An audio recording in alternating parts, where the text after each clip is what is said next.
Comment parler de MMO free-to-play sans citer X-Legend et ses jeux dans un style animé? On sort de Grand Fantasia qui a fait connaître le studio à l'international, mais leurs titres se sont enchaînés et, parmi eux, un certain Eden Eternal, que vous connaissez peut-être.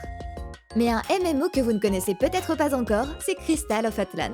Rappelez-vous, on en avait parlé en short, le fameux MMO action RPG Magic Punk. Oui, c'est le terme qu'ils utilisent officiellement. On y rejoint la guilde des aventuriers pour explorer Atlan et en découvrir ses secrets. À commencer par sa source d'énergie, le fameux cristal. Ici, on met l'accent sur des combos aériens rapides, des donjons, des combats en équipe et bien sûr, du PVP. Encore une fois, avec Choco, on ne juge toujours pas. Choisissez votre classe en fonction du style de combat que vous préférez, puis profitez de plus de 20 combinaisons de compétences pour être réellement maître de vos combats. Ou vous pouvez faire comme moi et choisir au skin. C'est toujours le choix le plus important, le skin. Vous n'avez aucune excuse puisque le jeu est disponible sur mobile, PlayStation et PC. De plus, c'est crossplay. Que vous soyez plus du genre à jouer sur un setup complet depuis le confort de votre canapé ou bien dans des lieux plus intimes. Si, cette fois-ci avec Choco on vous juge. Préinscrivez-vous maintenant pour récupérer des récompenses exclusives et y jouer en avance. La sortie officielle est prévue le 28 mai. Si vous voulez soutenir la chaîne, c'est un bon moyen de le faire. Le lien est dans la description.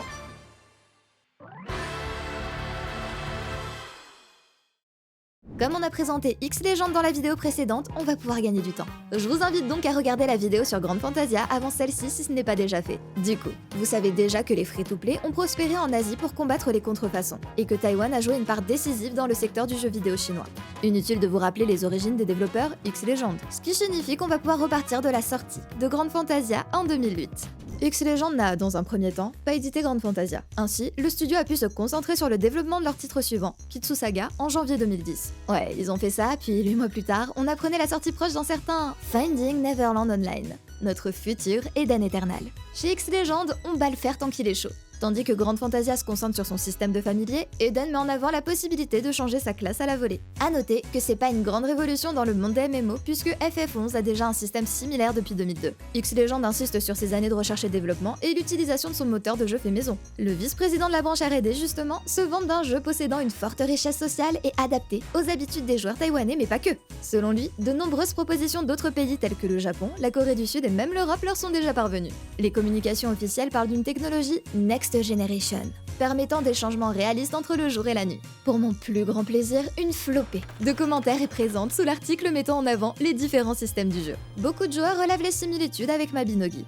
Oh, ça faisait longtemps que j'avais pas entendu parler de Mabinogi. Il mérite aussi sa propre vidéo d'ailleurs. Y a d'anciens joueurs parmi vous ? Un autre point qui déçoit déjà les joueurs, c'est que nombre de races sont mises en avant comme rendant l'univers varié et unique, mais seuls les humains sont jouables. Beaucoup se plaignent du style similaire des jeux taïwanais, tandis que d'autres insistent sur le besoin de supporter l'industrie locale. Une seconde présentation explique que les joueurs pourront s'allier pour développer leur propre ville, construire des bâtiments, organiser des festivals et recruter des PNJ pour qu'ils s'installent. Curieuse de voir si ça a vraiment fini dans le jeu. Mais le point qu'ils tiennent à rappeler à tout bout de champ et présenté comme la révolution de ce jeu, c'est le système de teinture. Ici, on sera en mesure de changer la couleur de son équipement, lui-même décomposé en plusieurs parties. Eden Eternal fait sa première apparition officielle au Tokyo Game Show 2010, via un stand de toute beauté. Ça, c'est du professionnalisme. X-Legend explique qu'on incarnera une fille ou un garçon s'éveillant d'un cristal, ayant pour rôle de guider les habitants de ces lieux vers la terre promise bénie des dieux. Une tâche basique, digne d'un samedi après-midi quoi. Fin octobre, la première bêta fermée prend place, suivie d'une seconde mi-novembre. Le 1er décembre, la bêta ouverte débute et Aria Games ne tarde pas à récupérer cette nouvelle licence pour l'exploiter aux US aux côtés de Grand Fantasia et Kitsusaga. Côté France, il nous faut attendre mars 2011 pour qu'Eden Eternal se révèle chez Aria Games via des serveurs européens anglophones. Et je m'y attendais pas, mais l'histoire de la gestion de cité revient en force dans la communication. Ils pourront surtout fonder et ériger leur propre cité. Les guildes pourront tenter de s'approprier des territoires, d'y construire leur village pour ensuite tenter de le faire vivre. Il faudra par exemple gagner le respect des artisans et commerçants alentours, pour les attirer dans sa cité et s'attacher leurs services. Ok. Faudra vraiment que j'y jette un œil alors. Soit dit en passant, Aeria prévoit déjà de combler la boutique d'objets boostant les joueurs, comme en témoigne une interview d'avril 2011. Les joueurs peuvent acheter des potions, des armes et des armures améliorées dans la boutique d'objets. Ces objets permettent d'accomplir des quêtes et de progresser plus rapidement. Charmant. L'éditeur se frotte les mains en évoquant plus de 100 000 inscriptions à la bêta fermée. Le directeur des opérations d'Aeria n'y voit qu'une suite logique. Nous attribuons le nombre élevé d'inscriptions à la quantité de fonctionnalités nouvelles et innovantes disponibles dans Eden Eternal. Le 2 juin 2011, cette bêta fermée est mise en ligne puis tout s'enchaîne très vite. Le 16, la bêta s'ouvre à tous et 2 jours après, la sortie commerciale est officialisée avec l'ouverture d'un 3e serveur. Aeria Games évoque là la meilleure sortie de son histoire. Mais notons qu'ici, le jeu n'est disponible qu'en anglais et qu'il faut attendre septembre pour une traduction française accompagnée de réels serveurs francophones. De là, on a quelques posts concernant des mises à jour majeures, mais rien qui ne suscite de nombreux commentaires. Les quelques messages laissés évoquent un jeu avec des systèmes intéressants, mais bien trop pay to win et mob bashing pour s'y arrêter. Et à en lire les retours de sites d'actu MMO, la communication faite par Aeria autour de la licence est quasi inexistante, en plus de le noyer dans son catalogue, le poussant petit à petit à l'oubli. Puis souvenez-vous, en 2016, Gamigo et Aeria Games fusionnent avant de fermer en 2022. Mais tout comme pour Grand Fantasia, X-Legend reprend l'exploitation du jeu et rouvre un serveur en 2023. Plus surprenant, à l'occasion de ce nouveau lancement, X-Legend met en avant ses préinscriptions, incitant les joueurs à y participer pour se voir récompenser d'NFT. Étrange manœuvre, surtout quand on relève que Steam interdit l'utilisation d'NFT dans les jeux listés sur sa plateforme et qu'X-Legend compte y publier la nouvelle version d'Eden Eternal. Mais pas de panique, les fameux NFT ne sont pas offerts en jeu, mais directement dans un portefeuille externe, histoire de contourner les interdictions comme il faut. Avec X-Legend, seul l'anglais, le chinois et le japonais sont prévus comme traduction officielle, allant de pair avec des serveurs adaptés à ses créneaux horaires. Mais le développeur promet une version plus optimisée, l'équilibrage des classes ainsi que de nouvelles apparences pour les personnages. Nous nous souvenons encore de l'accueil chaleureux réservé à Eden Eternal lors de son lancement. Aujourd'hui, Eden Eternal sera relancé, et nous espérons permettre aux joueurs de revivre les bons moments d'Eden Eternal et de revivre l'excitement initial. Le jeu étant sorti il y a plus de 10 ans, nous espérons que ceux qui y reviendront pourront franchir l'étape de novice le plus rapidement possible. C'est pourquoi nous avons simplifié le temps requis pour les premières missions, comme les dialogues, les prérequis, les processus et autres éléments. Les utilisateurs Reddit sont pour la plupart enthousiastes à l'idée de relancer un de leurs MMO d'enfance, même si certains mettent en garde sur l'aspect extrêmement pay-to-win des titres X-Legend. Le 11 mai 2023, le jeu est enfin disponible via Steam, et un post de news promet des mises à jour continues pour garder le jeu divertissant. Sur la page Steam, on a littéralement eu le droit à 6 articles.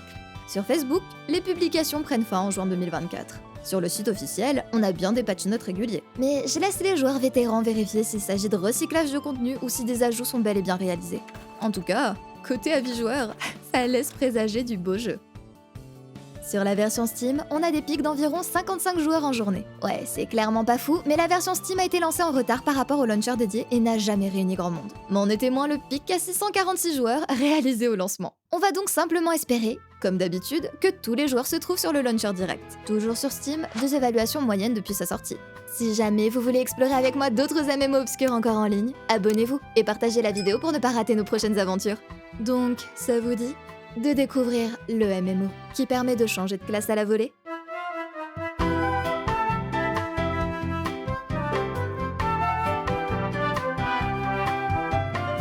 Pour le lore, le site officiel d'X-Legend ne propose pas grand chose à se mettre sous la dent. J'ai rien trouvé de faux non plus sur l'ancien site d'Aeria Games à vrai dire, donc procédons différemment. L'arrivée en jeu est accompagnée d'une courte cinématique résumant le lore du coin dans lequel on est lâché, donc basons-nous dessus. Pour l'occasion, on va même déterrer un vieux let's play qui sous-titre cette intro en français. Chaque race a trouvé la force de braver les mers déchaînées. Tous sont arrivés sur le continent du centre, éreintés, mais heureux de pouvoir commencer une nouvelle vie. Au fil du temps, des différends entre les factions apparurent, puis devinrent de plus en plus violents. Mais un jour, un groupe de jeunes héros arriva. Leur sagesse était immense et leur pouvoir démesuré. Mieux encore, la magie qu'ils maîtrisaient si bien semblait pouvoir repousser le mal et apporter la paix. On dit que ces élus sont nés du cristal bleu, et qu'ils sont venus au monde pour aider les citoyens à construire une civilisation utopique. On appelle ces individus hors du commun les gardiens éternels. Et aucune idée de pourquoi ça passe soudainement en anglais, tiens. J'imagine que le dernier bout s'adapte en fonction de la race et qu'ils ont eu la flemme de traduire. Donc, ouais. Tout un tas de personnes sont arrivées sur un continent, mais sont devenues racistes et des humains nés de Christ sont là pour les guider sur le droit chemin grâce à leur super pouvoir. Ouais. Attention, les joueurs et ex-joueurs d'Eden Eternal, ça va être à vous. Je ne vais faire qu'explorer les premières heures de jeu en totale découverte. Donc, je vous laisse vendre le reste du contenu. À vous de présenter les moments les plus emblématiques que vous avez vécus, vos meilleures anecdotes, les bons conseils que vous auriez aimé avoir à vos débuts et les trucs chiants à éviter. Ou pourquoi ne pas laisser votre vieux nom de personnage et celui de votre guilde. Le monde des MMO est parfois étonnamment petit. Aucune surprise, Eden Eternal sur Steam se lance via un launcher qui, malheureusement, ne propose pas de français. En effet, le développeur n'a jamais remis en ligne les traductions Aeria. Et vous verrez que ça concerne aussi les textes anglais. Pendant qu'un anti-cheat clairement envahissant se lance, on est accueilli par une musique d'intro dans un style très... manga. Eden Eternal dispose de 2 serveurs, un anglais et un asiatique. Il faudra donc composer avec le lag. A noter que j'avais déjà lancé le jeu une dizaine de minutes en stream pour le comparer à Grand Fantasia, donc supprimons Chococo pour le recréer. Terrible erreur.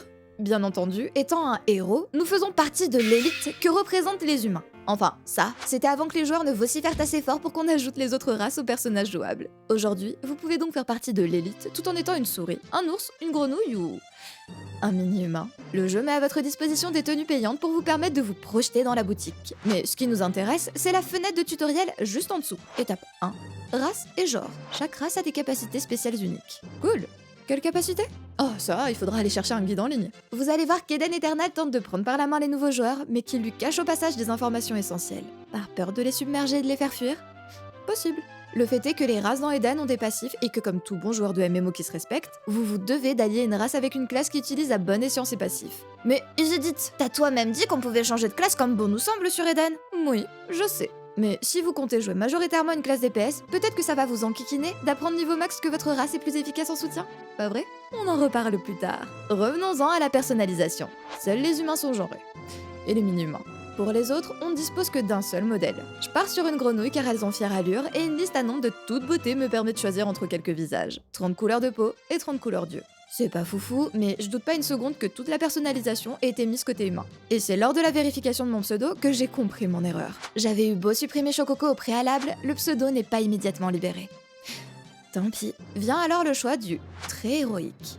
Oui, ça commence à faire beaucoup de stats fixés dès la création pour un jeu qui permet de jouer n'importe quelle classe. Puis vient le choix de la première classe. On en débloquera plus en montant de niveau, mais faut bien choisir par où débuter. C'est sur cet écran que des traumas encore frais de Grand Fantasia se sont réveillés, à la vue de ce texte coupé.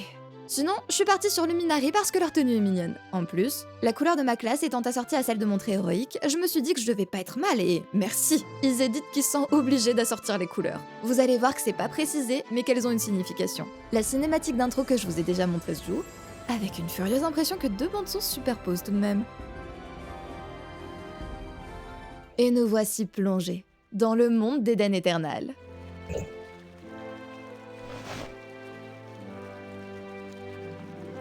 Très bien, Haven, le dernier sanctuaire de la race humaine, allez parler à Athéna Marie. Ok, je tiens à préciser que le jeu marque des points puisqu'il m'a fait apparaître à côté d'un carlin.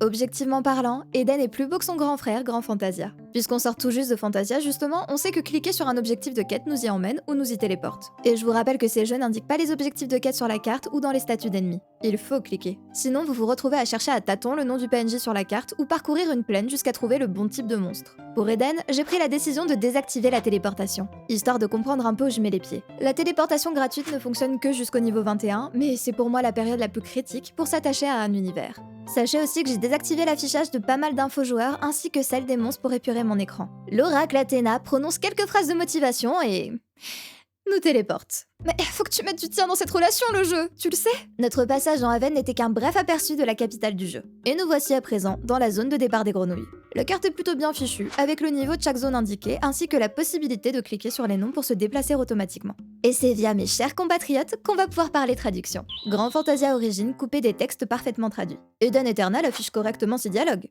Dialogues auto-traduits. La grenouille en face de lui a déjà senti ton approche et te sourit. Si Fantasia filait la migraine, l'histoire pouvait néanmoins être suivie. Sur Eden, c'est tout bonnement impossible. Imaginez-vous bien, des extraits de textes mélangeant des noms propres, des noms d'objets fantaisistes, des dialogues et de la narration. Tout ça en taïwanais, traduit bout par un outil de traduction à la Google Translate. Parfois, le robot s'en sort bien. D'autres fois, il s'en mêle sur le locuteur, puis il rate des mots, ou il ne traduit pas constamment les mêmes termes de la même façon.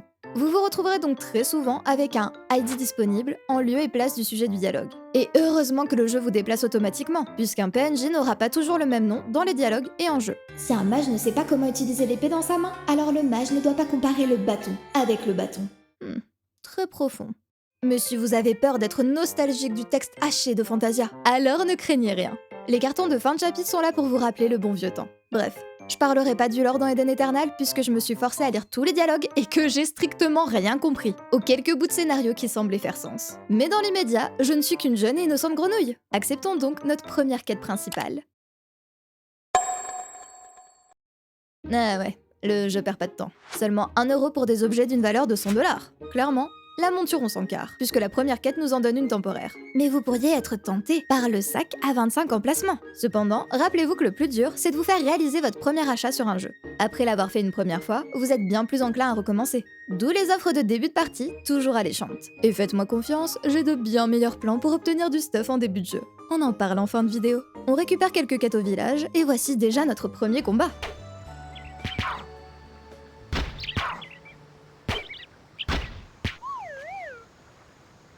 Le loot a dû être automatisé avec cette version, puisqu'on m'indique bien plus tard que les familiers peuvent le ramasser automatiquement. De toute façon, impossible de savoir ce que contient un sac à terre, donc vous n'aurez pas d'autre choix que de tout ramasser pour ensuite faire le tri. Première quête rendue, level up.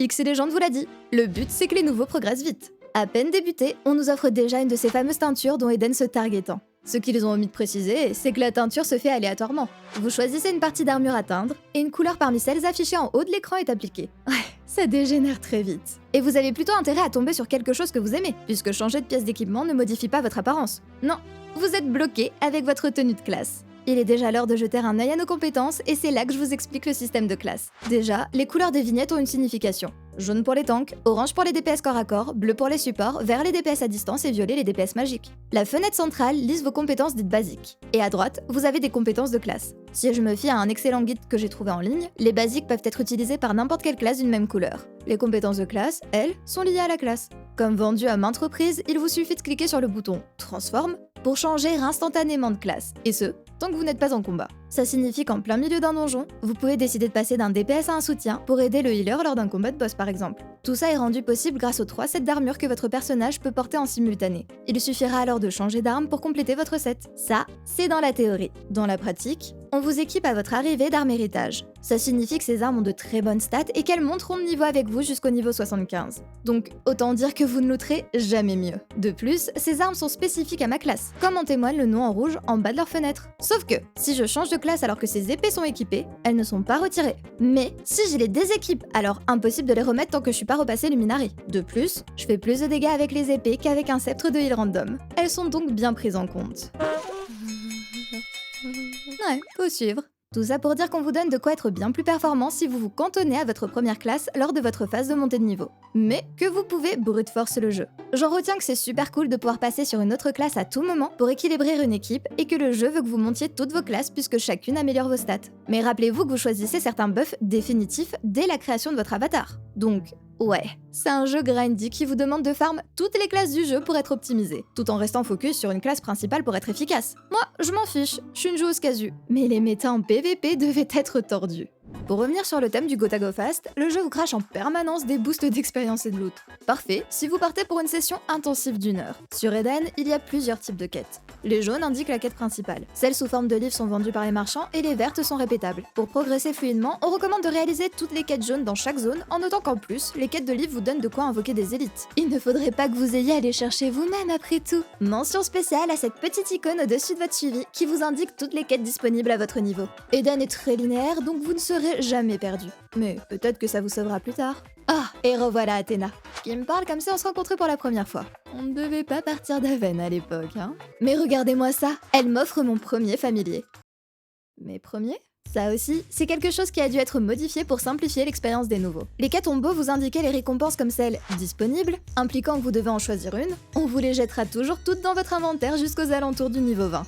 Moi qui ai du mal à conserver des sacs vides dans les jeux, Eden ne m'a pas du tout aidé. Je choisis bien entendu d'invoquer Choco et je me débarrasse des autres familiers inutiles. Choco est notre plus fidèle allié sur Eden, puisque Choco peut attaquer.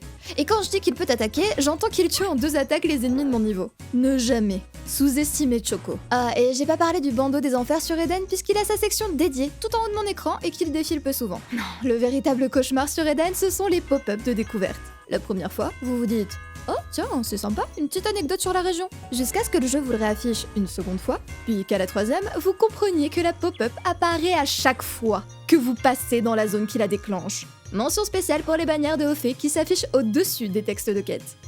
J'ai compris que personne les lit, mais faites un effort, bon sang. Il est déjà l'heure de faire mes adieux au village des grenouilles dans lequel j'ai passé... 30 minutes de ma toute neuve vie, et de partir vers le port, si le jeu le veut bien.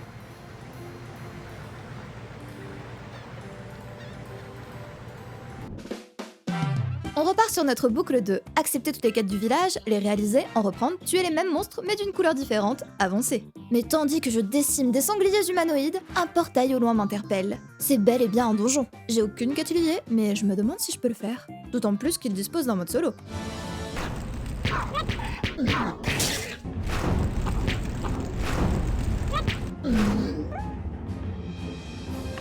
Ça, c'est fait. Eden limite les entrées quotidiennes dans ces donjons pour vous empêcher de trop farmer. Les donjons solo sont accessibles 10 fois, ceux en équipe 3. Et quand je dis accessible, j'entends que le fait de franchir le portail incrémente votre compteur. Mettre un check sur le reset du 10 donjon plutôt que sur l'entrée dans celui-ci, c'était trop demandé, il faut croire. Mais enfin, moi, j'ai réussi à finir mon premier donjon alors que j'avais pas le niveau. Donc, je me déconnecte satisfaite. Devinez comment le jeu accueille mon retour le lendemain? On ne perd jamais le nord sur Eden. La compression YouTube c'est un scandale, donc je plaide non coupable pour les bouillies de pixels. En poursuivant mes quêtes, je remarque un point d'exclamation en bas à droite, présent pour me rappeler que j'ai débloqué un nouveau titre. Pourquoi une telle insistance? Ouais, vous vous en doutez, les titres procurent des bonus de stats. C'est aux collines tranquilles que je croise mon premier autre joueur en dehors de la capitale. Aucune idée de ce qu'il fait ici vu que niveau 68, mais il chuchote immédiatement dans ma direction pour savoir si je suis une nouvelle joueuse, histoire de me proposer de rejoindre sa guilde. Suivez son exemple, les joueurs qui spamment directement les invitations de guilde sans même envoyer un coucou en salutation. Je vous déteste. Je décline poliment et me voici confrontée à ma première quête sans déplacement automatique. Je comprends pas trop ce choix au milieu de tous ces objectifs qui, de base, téléportent devant la cible, mais un gros bloc de texte dans le suivi est là pour détailler les différentes étapes de la quête. Récupérer de la viande sur les sangliers du coin. Ok. L'amener à Yern pour qu'il la cuisine. C'est là qu'entre en jeu la très pratique carte qui liste tous les PNJ. J'ai trouvé Yern, cliqué sur son nom, et nous voilà partis. En temps normal, c'est le genre de gameplay que j'aime bien, où on ne prend pas par la main comme un gamin de 10 ans. Mais encore une fois, dans le contexte de ce jeu, on dirait juste qu'ils ont eu la flemme de scinder l'objectif en 2 parties et qu'ils ont préféré vomir un paragraphe d'explication. C'est après avoir cuisiné cette viande qu'on me donne finalement la quête en lien avec le donjon. Le jeu en profite pour m'indiquer qu'un menu de recherche de groupe est disponible. Très pratique. J'y ai jamais vu personne. Et c'est pas faute d'essayer un samedi soir, en espérant que le serveur soit plus peuplé. Setup your own fiesta. Oh, Fiesta Online qui nous fait des appels de phare. Pas de panique pour les donjons, les quêtes demandent toujours de réaliser les instances solo pour être validées. Appréciez au passage l'évolution des limites quotidiennes qui n'a pas été mise à jour dans les dialogues. Vous pouvez ignorer tout ce que ce personnage vous explique, il n'y a quasi plus rien d'actualité. Le niveau 16 atteint, une quête m'informe qu'il est temps de débuter le vrai jeu, en récupérant ma première monture alpaga. Me voilà émue. Déjà l'heure de mon 3e donjon et... Oh, joli poisson. En parcourant cette instance, j'ai commis la terrible erreur de ne pas passer Choco en mode combat. Ma puissance de feu divisée par 3. De plus, vous remarquerez que j'ai 2 points d'exclamation en bas à droite. C'est pour m'indiquer que je n'ai pas amélioré toutes mes compétences. Oui, la recette du succès, je sais. Le donjon se passait plutôt bien, jusqu'à ce que j'arrive sur le boss de fin, Angela. Angela a la pire des compétences pour un ennemi. Elle se soigne. Et pas qu'un peu. C'est là qu'on additionne l'absence de morsure de Choco et mes compétences non améliorées. J'ai eu ma première et unique mort. Je me suis littéralement fait des PS check. Oh oui, jeu asiatique donc oui. Mourir fait perdre 10% d'XP. Sauf en donjon. C'est déjà ça. Des objets sont bien entendu proposés pour éviter ces désagréments. Bon, il y a Choco et mes améliorations. Certes, mais je me demande si j'ai pas raté une compétence qui interrompt un cast ou stun dans mon set. Rien. La plupart des compétences indiquent même qu'elles n'ont pas d'effet sur les boss. Un vrai RPG. Donc il est juste question de descendre ses points de vie plus vite qu'elle ne se soigne. Décevant. J'en ai profité pour passer sur une classe de soins. Et oui, le fameux Claire. Après tout, étant en mesure de changer de classe comme bon me semble, je me suis dit que ce serait parfait pour me soigner entre les combats sans avoir à utiliser de potions et que ce sera pratique pour les combats longs. Pour ne rien vous cacher, j'ai fini par rester sur cette classe de soins. Je trouvais ça plus fun de me considérer comme un soigneur de combat avec mes 2 lames de DPS. Ajoutez à ça que j'ai une compétence qui soigne sur la durée et me rend donc virtuellement invincible. Comment ne pas l'aimer? Le seul aspect dommage, je trouve, c'est qu'il faille ouvrir ce menu à chaque fois qu'on veut changer de classe. J'aimerais bien pouvoir glisser l'icône dans ma barre d'action et passer d'une classe à l'autre en un clic. Tu as obtenu une nouvelle licence. Clic, classe interface pour l'équiper. Je suis dans le menu ouvert par cas. Y a pas d'onglet classe interface. Merci la trad. Ok, affrontement contre Angela, second round.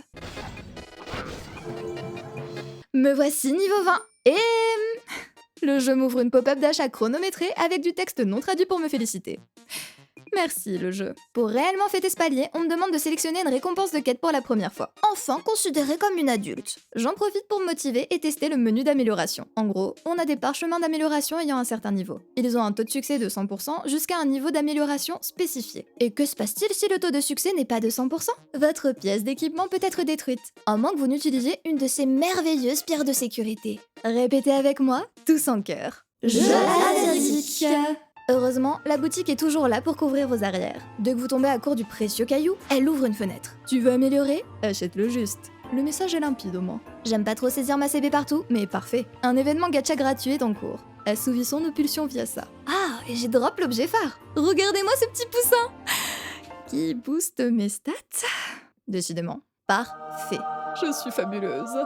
C'est pas tout ça, mais je joue que depuis 5 heures et je suis déjà tombée dans une routine. C'est donc l'heure de kidnapper Holda pour tenter de pimenter mon exploration. Holda qui s'est laissée tenter par la classe de Wyvern Lord, disposant d'une AOE dévastatrice. Ça a donc comboté le sang sur la durée et l'AOE pour rouler sur tout. On avait tout de même quelques interrogations en créant un groupe. Après tout, le jeu consiste à rejoindre un pack d'ennemis, en tuer 2 ou 3, ce qu'on faisait très facilement, rendre la quête et partir pour le mode solo du donjon du coin. Pas vraiment adapté à une soirée en groupe à première vue. Arrive donc le premier donjon de la journée. Tu n'oserais pas me dire que tu veux affronter le dragon seul, pas vrai? Cette quête ne peut être accomplie que via Eroda force un seul joueur. Cocos. Permettez-moi de couper court au suspense. On peut entrer à plusieurs dans les instants solo. Sûrement plus une histoire de difficulté adaptée pour un joueur seul que vraiment solo quoi. Au niveau 24, on quête à Beluga Bay. Environnement diablement familier. Je l'ai pas évoqué, mais chaque ville dispose d'un gros caillou qui sert de point de téléportation. Et ces petits gars livrent votre âme à la zone pour que vous ressuscitiez devant eux en cas de mort. Mais bon, je les aime pas ces types. Toujours à m'appeler Chewie. Le vrai point touristique de Beluga Bay, c'est qu'on peut y admirer les confins du monde. Allez, trêve de visite, on a un gars épris d'une demoiselle à secourir dans un donjon. Il est vrai que j'ai menti à Sarah à cause de la mission. Mais alors que je me rapprochais d'elle jour et nuit... Stop! Pas envie d'en savoir plus sur vos activités nocturnes. Non merci. Ma densité m'a popé vers toi. Je suis ta densité. Je veux dire ta destinée. Waouh. Alors, oui, mais non, le jeu. Mais... Ok. Concentration. Concentration. En tant qu'entrée du saut, si vous voulez pénétrer le palais de Malice, vous devez obtenir la clé magique. Pas de soucis. L'entrée du prochain donjon donc. Niveau 30. C'est parfait ça. On est 31. Mais Amos, arrête de chercher ta clé.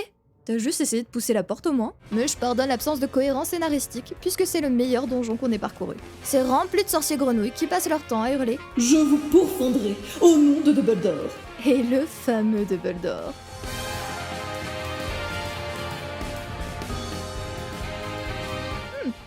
Que dire d'autre? Parfois, il y a de gigalacs de la mort que j'aimerais clairement pas avoir en raid ou en PVP. En parlant PVP, il y a des guerres de territoire et la guilde qui en sort gagnante gagne un boost d'expérience dans la zone. La ville principale rame tout autant, si ce n'est plus que celle sur Grande Fantasia. J'ai jamais vu un hôtel des ventes aussi vide. Et incroyable. Du français dans le chat. Je profite de ma petite promenade en ville pour demander si je peux visiter une ville de guilde. Un joueur prend immédiatement le temps de me répondre, ce qui est fort aimable et... Je savais que je regretterais Chococo. J'en profite néanmoins pour papoter tout en explorant ces fameuses villes de guildes qui, en fin de compte, sont surtout intéressantes pour le craft. Et à la fin de la discussion, on me donne tout un tas de codes boutiques à tenter. Ok... Eden 500... Bien. Big up à vous, ceux qui vont tenter de relancer Eden après cette vidéo. Les codes, c'est cadeau. Au passage, je récupère aussi le contenu de ma boîte aux lettres et je suis ravie d'avoir fait tout ça puisque je découvre que je peux équiper Choco. Excellent système ça. Pour les nouveaux joueurs donc, récupérez tout ça et surtout n'oubliez pas votre cristal béni. C'est un objet qui donne des cadeaux à certains paliers, mais l'inventaire est tellement noyé de récompenses en permanence que moi j'y pensais plus. Or, il donne de l'équipement pour le familier justement, mais aussi et surtout plus d'emplacements d'inventaire. Ressource précieuse ça. L'autre élément très pratique droppé par un des codes de préinscription qui n'a jamais été désactivé, ce sont les armures héritage. De la même manière que les armes qui évoluent avec votre niveau, vous avez ainsi accès à 3 sets d'armures qui s'adaptent jusqu'au niveau 30. Ça, plus le sac 20 emplacement qui vient dans le cadeau. Vraiment, vous allez speedrunner votre phase de leveling. Et comme les codes nous ont fait ouvrir la boutique qui se trouve par ailleurs sur le bouton I, histoire de bien l'ouvrir par inadvertance à chaque fois que vous souhaitez accéder à votre inventaire. Déjà, lors de l'achat de Point d'Eden, la conversion est affichée en yens. Alors, ça en revanche, C'est bien la première fois qu'on me dit de contacter le support pour pouvoir mettre de l'argent dans un jeu. Mais certes, 400 yens pour 60 points et 37 500 pour 7500 points. Tout de suite, on nous propose de la téléportation infinie pendant 7 jours pour 49 points. Un des fameux cailloux pour protéger ses crafts pour 19 points, de quoi ressusciter sans pénalité, tout un tas de boosts de stats pour 7 jours, et aucune mention indiquant que ce n'est pas actif en PVP. Deux parchemins d'amélioration, bien entendu, on a quantité de sacs pour agrandir son inventaire, il y a tout un onglet dédié aux améliorations, dont les boosts de stats, un autre skin, et un dernier pour les teintures qui, elles, ne sont pas aléatoires. Il y a d'autres boutiques qui utilisent la monnaie obtenue en jeu, mais elles ont pas les mêmes stocks.